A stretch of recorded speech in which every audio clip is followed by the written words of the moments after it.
Assalamualaikum warahmatullahi wabarakatuh. Nama saya Dea Nur Latifah, 1908-10-2012 dari jurusan Pendidikan Bahasa Arab kelas 5B, YIN Syekh Nurjati Cirebon. Kali ini saya akan membahas 3 bahasan. Yang pertama ada menjelaskan makna dan kedudukan KI dan KD dalam kurikulum 2013 mata pelajaran Bahasa Arab MTS dan hubungan antara KI dan KD. Yang kedua, menguraikan cakupan materi tentang as-sa'ah. Yang ketiga, mendefinisikan profil atau kemampuan siswa setelah mempelajari tema as-sa'ah. Baik, langsung saja kita bahas pembahasan yang pertama. Pembahasan yang pertama ada menjelaskan makna dan kedudukan KI dan KD dalam kurikulum 2013 mata pelajaran Bahasa Arab MTS dan hubungan antara KI dan KD. Makna kompetensi inti adalah tingkat kemampuan untuk mencapai standar kompetensi lulusan yang harus dimiliki seorang peserta didik pada setiap tingkatan kelas atau program. Sedangkan kompetensi dasar adalah kemampuan untuk mencapai kompetensi inti yang harus diperoleh peserta didik melalui pembelajaran. Selanjutnya ada kedudukan KI dan KD menurut KMA nomor 183 tahun 2019. Yang pertama ada kedudukan KI. Kedudukan KI sebagai pengorganisasian dalam proses pembelajaran. Yang kedua, sebagai kompetensi tolak ukur. Yang ketiga, sebagai muatan nilai sikap, pengetahuan, dan keterampilan. Yang selanjutnya ada kedudukan kompetensi dasar.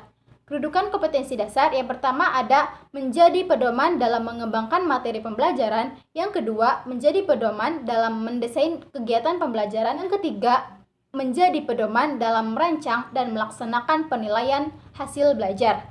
Dan yang terakhir, menjadi pedoman dalam mengembangkan bahan ajar. Yang selanjutnya ada hubungan antara KI dan KD.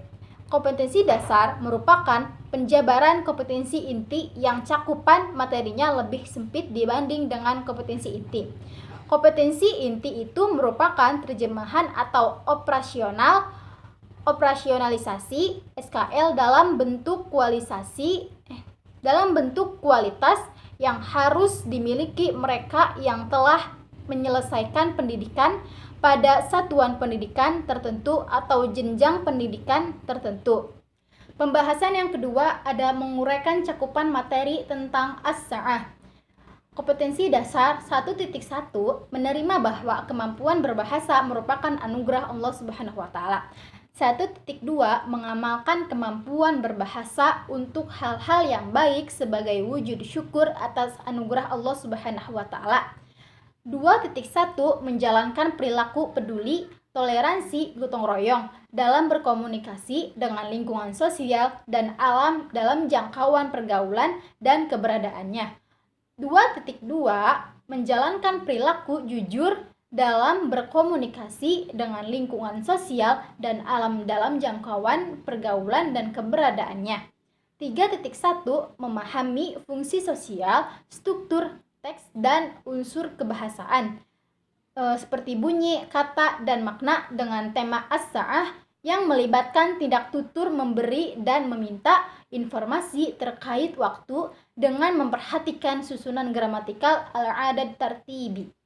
3.2 menganalisis gagasan dari teks naratif sederhana yang berkaitan dengan tema as-sa'ah dengan memperhatikan bentuk, makna, dan fungsi dari susunan gramatikal al-adad tartibi. 4.1 mendemonstrasikan yang melibatkan tindak tutur memberi dan meminta informasi terkait dengan waktu dan dengan memperhatikan susunan gramatikal al-adad tartibi baik secara lisan maupun tulisan. 4.2 menyajikan hasil analisis gagasan dari teks naratif sederhana yang berkaitan dengan tema as-sa'ah dengan memperhatikan bentuk, makna, dan fungsi dari susunan gramatikal al-adad tartibi. Pembahasan yang terakhir tentang mendeskripsikan kemampuan siswa setelah mempelajari tema as-sa'ah.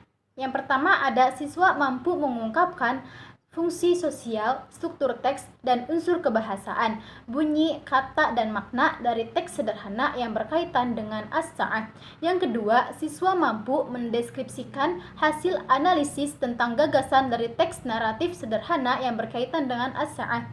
Yang ketiga, siswa mampu mendemonstrasikan ungkapan sederhana terkait dengan waktu dengan memperhatikan susunan gramatikal al-adat tertibi. Yang keempat, mampu menyampaikan hasil analisis gagasan dari teks naratif sederhana yang berkaitan dengan as-sa'ah.